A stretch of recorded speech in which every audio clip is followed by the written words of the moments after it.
to Real Talk. I'm your host, Yurt Lapkum. Before we begin, I would like to address a few mistakes from last week's episode. At one point, I said that there was one undefeated team. One team remains undefeated, while two remain completely defeated. When in reality, there were two. Granted, Coach Trey McFall was the only coach with 3 victories and no losses, but Coach John Devine also had no losses. So, while Trey was undefeated with 3 victories, John was undefeated with 2 victories and a tie, which is kind of like having sex with condoms. It's good, but it's not as good as it could be, and just deep down you know it could be a whole lot better. So, another retraction from last week is that at 1 week, I mistakenly announced that Coach Daniel Kelly was 3-0. Beat the now 3-0 Vinegar Strokes, when in fact he was actually 0-3.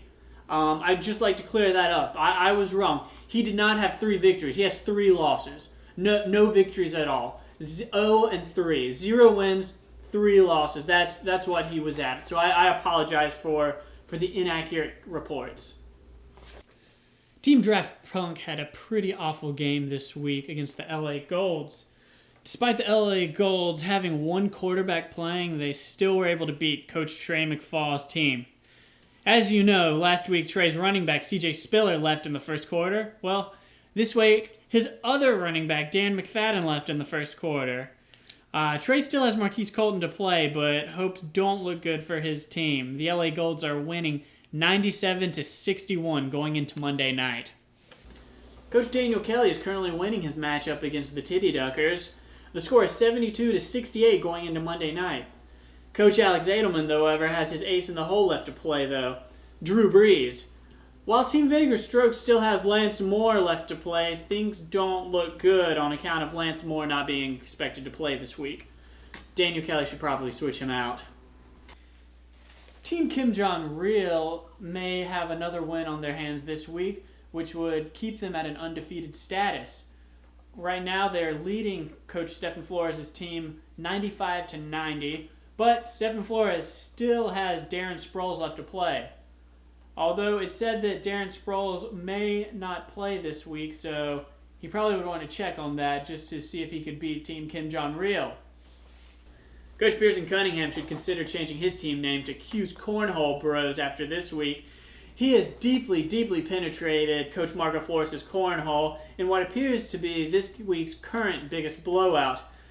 Pearson Cunningham is leading against Ashley Schaefer BMW 76-31 going into Monday night, as Coach Marco Flores has one of the lowest performing weeks in real league history. But what can you expect when Mike Glennon and Chad Henne are your starting quarterbacks? In this week's taking a huge dump on Marco's chest game of the week. Shockingly, Coach Field Snyder may be adding another victory to his belt this week. He's currently ahead of the winless Coach Charlie McGugan 83-71. Team Is That JJ What You Say still has Mark Ingram to play from their bench. However, it looks like Mark might sit out this week too. So as Coach Charlie McGugan remains tight on the heels of Coach Daniel Kelly in the fight for last place. Real League Commissioner Tanner Jones will steal his second victory of the season this week.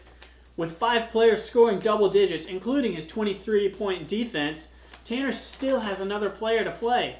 Monsters Inc. is leading against Mutant Mayonnaise 93-49 going into Monday night. The Movington Steamers have clinched a loss for the week. Every single player on Coach Graham McGugan's team scored less than they were projected to, except for his kicker. Whereas Coach Nate Jones had 5 overperformers. Team Nasty Nate wins 96-51 against the Movington Steamers. One team is undefeated, and 2 most likely will be completely defeated at the end of this week. Make sure to tune in next week for another riveting episode of Real Talk. Until then, keep it real.